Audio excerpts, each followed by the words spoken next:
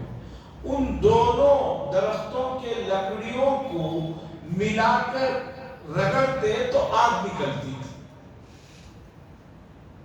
ان دونوں درختوں کی لکڑیوں کو، ٹہنیوں کو ملا کر گھستے تو آگ نکلتی، پھر جو ہے آگ سے دوسرے کام ہوتا۔ اللہ فرما رہے ہیں حضرت انسان ذرا دیکھو، سرسبز جو گیلی لکڑی ہے اس سے جو ذات اس کی بالکل مخالف چیز آگ اور گیلے میں تو مخالفت ہے۔ جب ایک مخالف چیز سے اللہ تعالیٰ ایک مخالف چیز آگ پیدا کر سکتے ہیں تو تم لوگوں کو مرنے کے بعد دوبارہ اٹھانا کون سا مشکل ہے؟ الذی جعل لکم من الشجر الاخضر، وہ ذات جس نے بنایا تمہارے لیے اخضر سبز درخت سے نار کو، آگ کو پیدا کیا، فَإِذَا أَنْتُم مِّنْهُ تُوقِدُونَ، بس تھوڑی سی دیر گزرتی ہے کہ تم اس سے جو ہے آگ سنگانے لگتے ہو اور اس سے اپنے کام کرنے لگتے۔ تو سرسبز و شاداب درخت سے جب آگ نکالنے پر اللہ قادر ہے اس کی مخالف چیز، تو تمہاری تو پہلے سے مثال موجود ہے، اس کی دوبارہ کاپی بنانا اللہ کے لیے کیا مشکل ہے؟ یہ اللہ نے بتایا۔ اور یہ ایسی چیز ہے کہ اس سے کوئی یہ بھی نہیں کہہ سکتا کہ نہیں ایسا یہ چیز ہے۔ ابھی بھی ہندوستان بلکہ افریقہ کے بہت سے جنگلات اتنی ترقی یافتہ دنیا ہونے کے بھی ابھی تک بہت سے لوگ یہی پرانے طریقوں میں جی رہے ہیں۔ آپ کو یہ سن کر بڑی حیرانگی ہوگی، لوگ امریکہ کا نام لیتے ہی اتنے زیادہ متاثر نظر آتے ہیں، سمجھتے ہیں کوئی ماورا مخلوق ہے، کوئی ماورا ملک ہے، بہت ترقی کی راہوں پر ہے اور خدا جانے کیا کیا سوچتے ہیں۔ آپ کو اگر امریکہ میں آپ کے دوست احباب رہتے ہیں یا دوسرے طریقے سے آپ معلومات کرنا چاہیں تو کر سکتے ہیں۔ امریکہ کی ترقی بھی کچھ مخصوص شہروں تک ہے، باقی وہاں کی بڑی آبادی بالکل جیسے جنگلات میں، گاؤں دیہاتوں میں ہمارے یہاں لوگ جی رہے ہیں اس سے بدتر حالت میں جی رہے ہیں۔ میرے ایک ساتھی تھے مکہ المکرمہ میں، ان کا سرنیم تھا ٹیلر، وہاں نام بدلنا کافی مشکل ہے۔ وہ عیسائی تھے، پھر مسلمان ہوئے تھے تو سیکھنے کے لیے آ گئے تھے۔ انہوں نے بتایا کہ میں انڈیا بھی گیا ہوا ہوں، میں نے وہاں بھی جامع مسجد دلی میں دوسری جگہ لوگوں کو بھیک مانگتے ہوئے دیکھا، اور اکثر دوسرے ملکوں کے لوگ یہ سمجھتے ہیں کہ صرف بھیک مانگنے والے صرف غریب ملکوں میں ہوتے ہیں، اس سے زیادہ بھیک مانگنے والے ہمارے امریکہ کے ترقی یافتہ شہروں میں آتے ہیں۔ وہاں تو کم از کم وہ لوگ کھانے کے لیے، ضرورت کی چیز کے لیے مانگ رہے ہیں، یہاں کھانے کے ساتھ شراب کے لیے بھیک مانگتے ہوئے لوگ۔ تو بتانا یہ ہے کہ یہ چیز آج بھی اس کا استعمال ہے، یعنی سرسبز و درختوں سے آگ کا نکالنا ایسی کوئی چیز نہیں کہ آج اس کا وجود نہیں، آج بھی جنگلات میں افریقہ وغیرہ اور دوسری جگہ یہ چیزیں استعمال ہو رہے ہیں۔ اللہ کی ایک کتنی بڑی نعمت ہے، دیکھیے کہ میسر ہے کہ آگ جو بہت ضروری چیز ہے اسے کس طرح اللہ پیدا کرتا ہے۔ اولیس الذی خلق السماوات والارض بقادر علی ان یخلق مثلهم، کیا یہ لوگ نہیں جانتے کہ اللہ نے جس نے آسمان اور زمینوں کو پیدا کیا اپنی قدرت سے، یہ کہ اللہ تبارک و تعالیٰ دوبارہ ان کو پیدا کریں؟ جو ذات زمین و آسمان کو پیدا کر سکتی ہو کہ دوبارہ ان کو پیدا کرنے پر قادر نہیں؟ بلا، کیوں نہیں کر سکتی ہے؟ وہ الخلاق العلیم، وہ بہت ماہر ہے پیدا کرنے اور نئی چیز بنانے کے سلسلے میں، ان کی مہارت تام ہے۔ اس کے بعد اللہ کہہ رہے ہیں کہ بھئی دنیا والوں کی طرح ہمیں بنانے کے لیے کوئی بہت زیادہ مسئلہ نہیں ہے، انما ہماری بات تو بس اتنی ہے کہ جب ہم کسی چیز کو پیدا کرنے کا ارادہ کرتے ہیں تو کہتے ہیں ہو جا، تو وہ چیز ہو جاتی ہے۔ کن، ہم کہتے ہیں ہو جا، فیکون، وہ چیز ہو جاتی ہے۔ مفسرین نے لکھا ہے پہلے پارے میں بھی یہ آیت اس طرح کا مضمون آیا تھا. میں نے بتایا تھا کہ لفظ کن بولنے کی بھی اللہ کو ضرورت نہیں. اب سمجھانا ہے، جو کام سب سے جلدی ہوتا ہے اسے سمجھانے کے لیے ہمارے محاورے میں، ہماری اصطلاح میں کہتے ہیں ہو جا تو ہو جاتی ہے. یہ بتانے کے لیے لفظ کن استعمال ہوا ہے، ورنہ اللہ کو کوئی چیز بنانا ہو تو اس کے لیے لفظ بھی بولنے کی ضرورت نہیں. بس اللہ نے ارادہ کیا وہ چیز حاضر ہو جاتی ہے. فسبحان الذی بیدہ ملکوت کل شیء، پس پاک ہے وہ ذات جس کے ہاتھ میں تمام چیزوں کی ملکیت اس کے ہاتھ میں ہے. وَإِلَيْهِ تُرْجَعُونَ، اور تم سب کو اسی کی طرف لوٹ کر جانا ہے. تو یہ تھی سورہ یاسین کی آیتیں جو پوری ہوئی. اور یاسین کے اندر 3 مضمون تھے. پہلا مضمون تھا کہ رسول اللہ صلی اللہ علیہ وسلم کو رسول مانو اور ان کی باتوں کو مانو. نمبر 2، اللہ کو ایک مانو اور اس میں اس کے ساتھ کسی کو شریک نہ ٹھہراؤ. نمبر 3، مرنے کے بعد دوبارہ تمہیں زندہ کیا جائے گا، چونکہ عقل کا تقاضا ہے. کوئی آدمی اچھا کام کرے تو اسے انعام دینا چاہیے، برا کام کرے تو اسے سزا دینا چاہیے. اگر اس دنیا کے بعد کوئی اور دنیا نہ ہو تو پھر سزا اور خوشی کا مسئلہ کہاں رہ جائے گا. اور تیسرا مسئلہ ذہنی طور پر یہ بھی بتایا گیا تھا کہ اللہ نے ہر چیز کا جوڑا بنایا ہے، تو اس دنیا کا جوڑا آخرت ہے، اس کے بغیر دنیا جو ہے ادھوری ہے. اب اس کے بعد سورہ صافات نامی سورت شروع ہو رہی ہے. یہ مکی سورت ہے. سورت کے آگے لکھا ہوا ہے 56، یعنی مکہ المکرمہ میں نازل ہونے والی سورتوں میں اس کا نمبر 56واں ہے. اور قرآن کی ترتیب کے حساب سے یہ 37ویں سورت ہے. اس میں 182 آیتیں ہیں اور جو ہے 5 رکوعات ہیں. اور آپ کو یہ معلوم ہے کہ مکی سورتوں میں توحید کا ذکر ہوتا ہے، اللہ کو ایک مانو اس کا ذکر ہوتا ہے. اور اسی طریقے پر رسولوں کو مانو، نہ ماننے پر جو عذاب اور جو پریشانیاں آتی ہیں ان کا تذکرہ ہوتا ہے. تو اس صورت میں بھی ان مضامین کی طرف جو ہے بات بہت اچھے اور مؤثر انداز میں سمجھائی گئی. ایک مسئلہ مکہ المکرمہ کے کفار کا یہ بھی تھا کہ وہ یہ کہتے تھے کہ یہ جو فرشتے ہیں یہ سب کے سب اللہ کی بیٹیاں ہیں، اللہ کی بیٹیاں ہیں. اللہ نے اس مسئلے کو بارہا سمجھایا کہ بیٹی یا بیٹے کا محتاج انسان ہوتا ہے.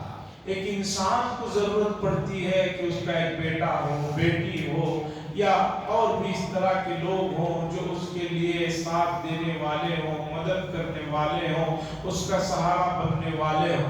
اللہ تبارک و تعالیٰ خالق ہیں، معبود ہیں، ان کو کسی بھی چیز کی ضرورت نہیں. اور دوسری بات یہ ہے کہ خود کے لیے تو یہ بیٹوں کی بڑی خواہش کرتے تھے مکے کے لوگ، اور اللہ کے لیے کہتے ہیں اللہ کی بیٹیاں ہیں.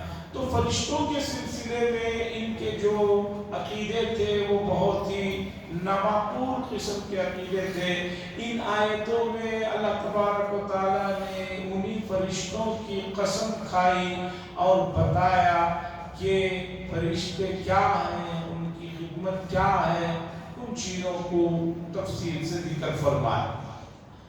وَالصَّافَّاتِ صَفًّا، اللہ فرماتے بسم اللہ الرحمن الرحیم، اللہ کے نام سے شروع کرتا ہوں جو بہت مہربان اور سب پر مہربان. وَالصَّافَّاتِ صَفًّا، اللہ نے فرمایا قسم ہے ان فرشتوں کی جو سب باندھے ہوئے کھڑے ہوتے ہیں. وَالزَّاجِرَاتِ زَجْرًا، قسم ہے ان کی جو ڈانٹتے ہیں اور دھتکارتے ہیں اور دور کرتے ہیں. وَالصَّافَّاتِ صَفًّا میں فرشتوں کا صراحت کے ساتھ ذکر نہیں ہے. اللہ فرما رہے ہیں قسم ہے ان کی اس جماعت کی جو سب باندھے ہوئے کھڑے ہوتے ہیں. مفسرین نے بڑی علمی اور دوسری فرشتوں کی یہاں پر باتیں لکھی ہیں، میں صرف ان باتوں کو آپ کے سامنے رکھوں گا جس کا ہم سے بھی مطالبہ ہے، جس کا ہم سے بھی تقاضا ہے۔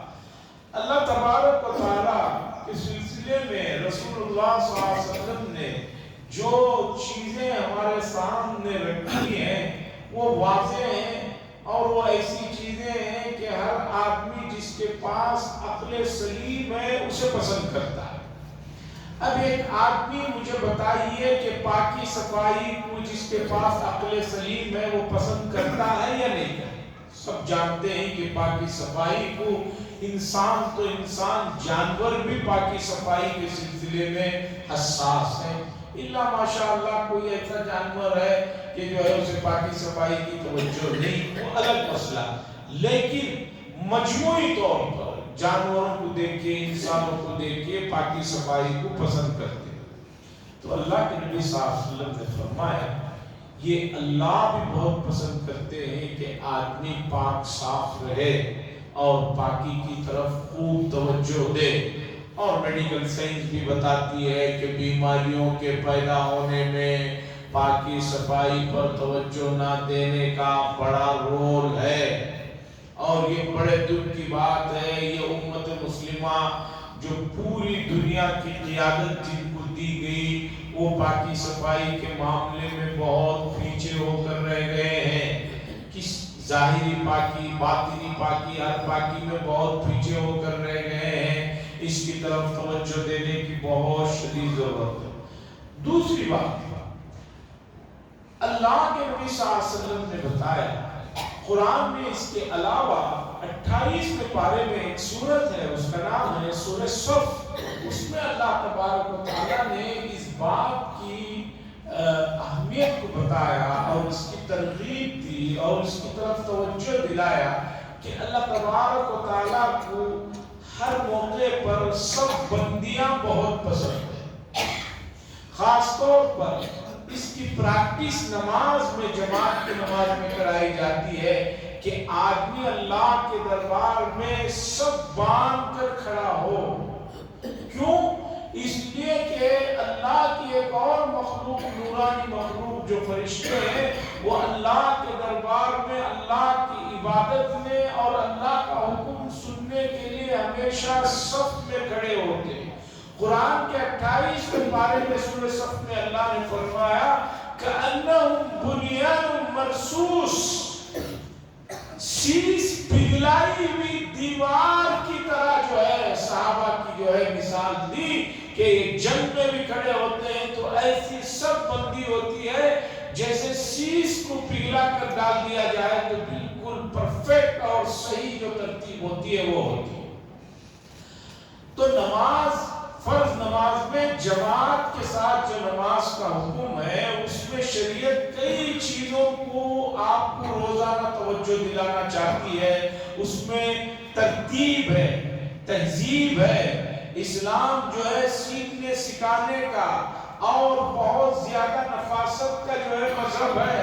اس میں سب بندی کو بتایا گیا کہ فرشتے بھی ہمارے سب بندی کرتے ہیں، تمہیں بھی نمازوں میں بہت پابندی کے ساتھ سب بنانا ہے۔ بڑے دکھ کی بات ہوتی ہے کہ باوجود اعلان کرتے رہنے کے اور کبھی کوئی دوسرا آدمی بھی پاس والوں کو سب میں قریب آنے کے لیے کہتا ہے تو ہمارے اپنے بعض مساجد میں بعض لوگوں کا مزاج ایسا ہو گیا ہے کہ مسجد میں جماعت کی نماز پڑھ رہے ہیں، صف میں کھڑے ہوئے ہیں، لیکن مسئلہ یہ ہے کہ وہ کوئی ان کو لگے ان کو پسند نہیں۔ حدیث میں کندھے سے کندھا ملانے کا، اور حدیث میں ہے کہ درمیان میں زیادہ جگہ مت چھوڑو ورنہ تمہاری نمازوں میں ابلیس جو ہے وہ بکری کی شکل میں جو ہے مجسم بکری کی شکل میں آ کر تم لوگوں کی نماز میں خیالات کو ڈال کر تمہاری نماز کو برباد کرتا ہے۔ آپ نے دیکھا ہوگا گھر میں بیٹھ کر آدمی آدھا گھنٹہ سوچتا ہے ایک چیز آتی ہوتی ہے، مسجد میں آ کر رکعت باندھنے کی دیری رہتی ہے، کیا کیا چیزیں یاد آتی رہتی ہیں، کیا کیا کہ مجھے ہم سے نکلنا ہے، وہ کرنا ہے، وہ کرنا ہے، وہ کرنا ہے، وہ کرنا ہے، اور بعض تو پورا امریکہ یوروپ سب گھوم پھر کر پھر نماز میں آ جاتے ہیں۔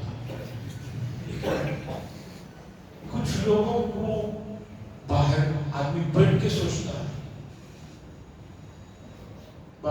کو دیکھا کہ بہت وقت واش روم میں بیٹھے ہوئے ہیں، بھائی کیوں اتنی دیر سے ہم نیچے کھڑے ہیں، آپ واش روم میں کیا سوچ رہا تھا؟ یاد آئے؟ نہیں یاد آتا۔ شیطان چاہتا ہی ہے کہ آپ زیادہ دیر بیٹھے رہیں، گندی جگہ ہے، اس جگہ میں اسے بٹھائے رکھنا پسند ہے۔ تو صفوں کی جو ترتیب ہے اس سلسلے میں بڑے سخت احکام ہے۔ حضرت عمر بن خطاب رضی اللہ تعالیٰ عنہ کہتے تھے کہ تلوار اور نیزوں کے ذریعے سے لوگوں کی صفوں کو درست کرنا چاہیے۔ پہلے زمانے میں اس طرح کا نظم بھی نہیں تھا۔ آج کل الحمدللہ ہر مسجد میں، حتیٰ کہ گاؤں دیہاتوں میں بھی میں دیکھ رہا ہوں، بہترین قالین ہے، اس میں جو ہے لکیریں ہیں، کہاں آپ کو یہ نہیں رکھنا ہے۔ اتنا سب کچھ ہونے کے باوجود صفوں میں جو دیر پن ہے اس کی طرف توجہ دینے کی ضرورت ہے۔ دیکھیے اللہ قسم کھائے اور قسم کھاتے ہوئے فرشتوں کی کون سی صفت بتا رہے ہیں؟ قسم ہے ان فرشتوں کی، ان لوگوں کی جو سب باندھے ہوئے اللہ کے دربار میں کھڑے ہیں۔ تو گویا سب بندی اللہ کو بڑی محبوب ہے، اور حدیث میں اس چیز کی طرف بہت توجہ دے رہے ہیں۔ تو خدا آپ جو ہے اس مسئلے کو توجہ دیں۔ خاص طور پر پہلی صف کسی حد تک قابو میں آ جاتی ہے، پھر کر دیکھ لیا جاتا ہے، پیچھے کی صفوں میں بڑا جو ہے اس چیز میں خلل رہتا ہے ہر جگہ۔ خود ہمارے اپنے یہاں میں جب بہت صفوں پر توجہ دیتا ہوں تو کم از کم پیچھے سے 2 لوگ سامنے آ جاتے ہیں۔ گویا سامنے کی صف میں 2 لوگوں کی جگہ چھوڑی رکھی گئی تھی، بتایا جاتا تھا۔ تو ایسا کیوں کرتے ہیں؟ یہ بڑے سمجھ سے باہر چیز ہے، ایسا نہ کیا جائے، اس لیے کہ اللہ کو یہ چیز ناپسندیدہ ہے۔ فَالزَّاجِرَاتِ زَجْرًا، پس وہ ڈانٹتے ہیں، چھڑکتے ہیں، چھڑکنا یہ بھی فرشتوں کی صفت ہے۔ فرشتوں کو اللہ تبارک و تعالیٰ نے آسمانوں میں اس کام کے لیے بھی ایک ٹیم کو رکھا ہے کہ وہ کوئی دنیا سے شیاطین جنات اوپر جا کر آسمانی چیزوں کو نہ سنے۔ تو جب یہ لوگ اوپر جاتے ہیں سننے کے لیے تو ان کو بہت بری طرح جو ہے وہاں جو فرشتے ہوتے ہیں ڈھکیل دیتے ہیں، ڈانٹ دیتے ہیں، ختم کر دیتے ہیں۔ اللہ کہہ رہے ہیں یہ اس کی، ان فرشتوں کی اس صفت کی اللہ قسم کھا رہے ہیں۔ مفسرین نے لکھا ہے دراصل اس میں اشارہ ہے اس بات کی طرف کہ ہر آدمی کو جو نگران ہے اپنے گھر کا، اسے اپنے گھر والوں کی نگرانی کرتے ہوئے اگر وہ نماز روزے دین کے چیزوں میں سستی قائلی کرتے ہیں تو ان کو ڈانٹنا چاہیے، ان کو جو ہے سختی کرنی چاہیے، جیسے دوسرے معاملات میں سختی کرتے ہیں۔ دینی چیزیں، احکامات خداوندی میں ان کو جو ہے ڈانٹنا چاہیے۔ اور حدیث میں صاف آیا ہے، رسول اللہ صلی اللہ علیہ وسلم نے فرمایا اللہ اس شخص پر بہت رحم فرماتے ہیں اور توجہ فرماتے ہیں جو اپنے بچوں کے ڈانٹ کے لیے گھر میں نظر آنے والی جگہ میں کوڑے کو اور لکڑی کو رکھتا ہے۔ اب تو ایسا ہو گیا ہے، ماں باپ تو چھوڑیے، استاد وغیرہ بھی اب ڈانٹ نہیں سکتے، 10 سیکنڈ سے زیادہ گھور نہیں سکتے۔ اس سے سمجھ رہے ہیں یہ شخصی آزادی ہے، یہ آزادی نہیں ہے، یہ بچوں کی جو ہے لیے نقصان دہ اور گھاٹے کی چیز ہے۔ حدیث میں، قرآن میں 7 سال کے بعد جو احکامات آئے ہیں اس کے اوپر توجہ دینے کی ضرورت ہے۔ فَالتَّالِيَاتِ ذِكْرًا، اللہ تعالیٰ فرشتوں کی تیسری صفت کی قسم کھا رہے ہیں، قسم ہے اس کے ذکر کی، اتباع کرنے والوں کی، تلاوت کرنے والوں کی۔ فرشتے جو ہے ذکر کی یعنی تسبیح تقدیس کرتے رہتے ہیں، اللہ تعالیٰ ان کی بھی قسم اس صفت کی کھا رہے ہیں۔ کیا بتانا چاہتے ہیں؟ اے لوگوں تمہیں بھی اللہ کا ذکر کرتے رہنا چاہیے، اس لیے کہ یہ اچھی صفت ہے، یہ اتنی اچھی صفت ہے کہ اللہ اس کی قسم کھا رہے ہیں۔ فرشتے تو کوئی گناہ نہیں کرتے، ان معصوم ہیں، لیکن ان کی صفات میں ایک صفات ذکر و تسبیح کی ہے. اللہ فرما رہے ہیں ان تسبیح اور تقدیس والوں کی اس صفت کی اللہ قسم کھا رہے ہیں. تو آپ سے بھی اللہ یہ چاہتے ہیں کہ آپ جو ہے ذکر و اذکار کریں.